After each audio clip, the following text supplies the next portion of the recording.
Gramado tem uma economia criativa pujante e crescente, em boa medida por causa do Natal Luz e da Escola de Artes Pedro Benetti. E um exemplo está aqui hoje conosco. Se chama Júlia Cruz Marschner, 19 anos. Alegria então no programa. Oiê, tudo? Tudo bem.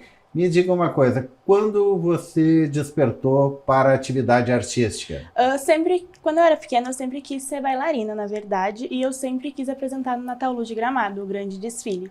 Então, quando eu fiz ali meus 7 anos, a minha mãe e os meus pais viram, e a gente conheceu o programa de artes. E é um meio, o programa de artes que eles usam para conseguir encontrar artistas para o Natal Luz, né? Então, eu comecei a fazer ali as aulas de tecido acrobático e street dance, e foi assim que eu entrei. No que eu entrei ali, com os meus 7 anos, eu continuei seguindo a carreira. E aí você continuou, realizou o sonho Sim. do Natal Luz, chegou à Fantástica Fábrica. Sim. Como foi o trajeto?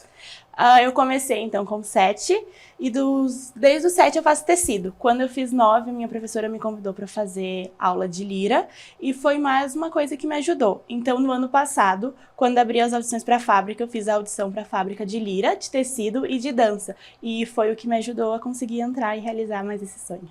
Para o público que não sabe o que é lira, vamos traduzir. A lira acrobática, de um jeito fácil de explicar, ela é um bambolê de ferro que é pendurada no teto. Então a gente faz uma dança aérea em cima dela, fazendo passos e coreografias. É basicamente isso, não tem como explicar de um modo mais simples do que isso. É um bambolê de ferro pendurado para poder dançar e fazer as coisas.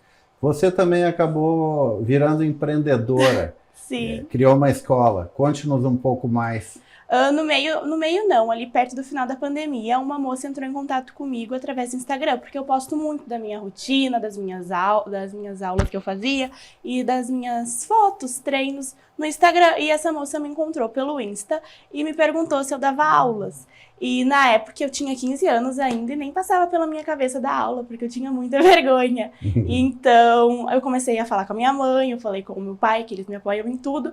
E a gente teve essa ideia, porque eu já tinha ganhado uma lira de aniversário, acho que com 15, 14 anos, e eu tinha para usar em casa.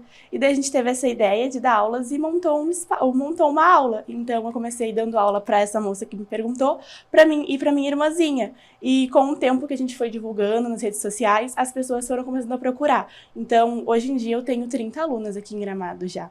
E tem também em Canela e São Chico. Isso, eu dou aula num estúdio em Canela, Estúdio Flow, Arte e Movimento, que é inclusive do meu professor de lira, que ele me dá aula desde pequenininha. Nesse ano ele me convidou para dar aula lá. E no ano passado eu recebi o convite das meninas de São Chico para dar aula no Estúdio Atitude. E de aluna você virou professora. Aonde? Eu virei professora na Piratini, ali no espaço Guilherme Renzel Saúde, e eu dou aula em Canela, no Estúdio Flow, como eu disse, e em São Francisco, no Estúdio Atitude. E qual é o futuro que você vê para a escola, em termos de ampliar? O que você pretende aumentar a partir de agora? A gente quer construir um espaço agora para as minhas aulas, um espaço próprio para isso, com uma altura onde a gente possa adicionar aulas de tudo quanto é tipo, tecido, lira, trapézio, corda lisa, malabares. Então é isso que a gente está se planejando agora, para construir um espaço próprio só para as aulas de aéreo e voltadas para a área do circo. Qual seria o público-alvo? O que eu mais atendo hoje em dia são crianças, então eu acho que o público-alvo seria crianças pequenininhas, porque são aquelas que têm mais brilho no olho, sabe? Quando elas veem a arte, quando vem alguém se pendurando, alguém dançando, então esse é meu público-alvo. Mas você continua participando do Natal Luz? Sim, ano passado eu participei de 3 espetáculos e esse ano eu estou aguardando as audições para poder ver quais eu vou fazer de novo. Parabéns pela tua trajetória. E muito obrigado pela entrevista. Eu que agradeço. O Gramado Notícias volta segunda-feira aqui pela Gramado TV, pelo Poa Streaming para Porto Alegre e o mundo, é claro, e pelo canal 520 da NET para todo o estado. Uma boa noite e até segunda-feira. Gramado Notícias. Oferecimento Sicredi, onde o dinheiro rende um mundo melhor. 5 a SEC, a lavanderia inteligente e Largo da Borges.